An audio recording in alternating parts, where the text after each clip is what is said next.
Les lames du Dauphiné en pleine répétition, c'est impressionnant. L'association fontainoise d'escrime médiévale s'attaque cette fois au XVIIIe siècle.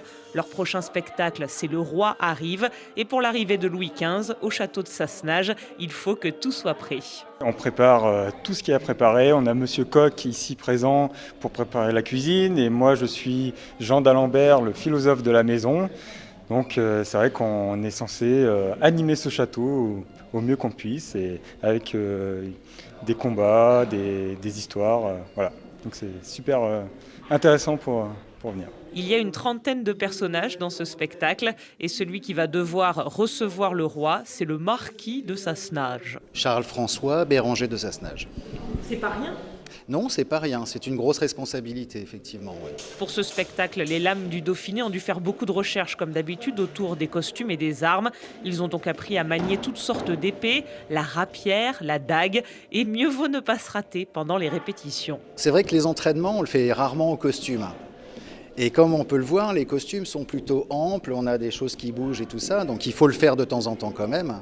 Donc c'est sûr que les chorégraphies qu'on met en place, elles sont pas... Voilà, ça arrive quand même des fois des petits accidents, des glissés, des...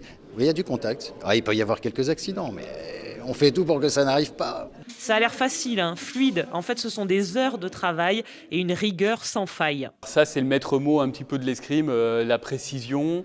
C'est quelque chose qui est absolument nécessaire. C'est aussi pour ça qu'on s'entraîne 6 heures par semaine. Pour un combat d'une durée d'1 minute à raison de 2 heures par semaine, il nous faut 6 à 8 mois pour le créer.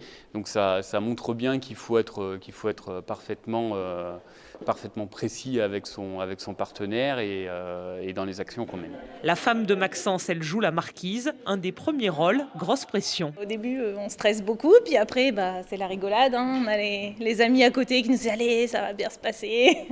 Donc voilà, c'est super agréable. Très bonne ambiance, hein, très familiale, tout le monde se connaît dans cette association fontainoise. Ça chambre, ça rigole, tout en étant très impliqué dans le spectacle. On est une super troupe, on s'entend tous très bien. Et du coup, c'est très sympathique de faire un spectacle comme ça.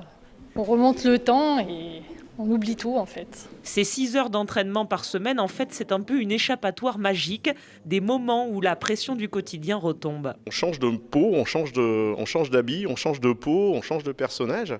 Et c'est quelque part aussi, quand on a des métiers un peu stressants, l'occasion de s'échapper, de s'évader. Et j'ai tendance à dire, quand j'explique ce que je fais par passion, on n'a plus de montre, on n'a plus de lunettes, on n'a plus de téléphone, on n'a plus de... Voilà, on est vraiment dans une autre époque et il y a une vraie coupure avec avec le quotidien, avec la vie de tous les jours. Alors si vous aussi, vous avez envie de vous évader du quotidien, de visiter le château de Sassenage de manière inédite, grâce au spectacle des Lames du Dauphiné, rendez-vous ce dimanche 20 mars ou le 29 mai prochain.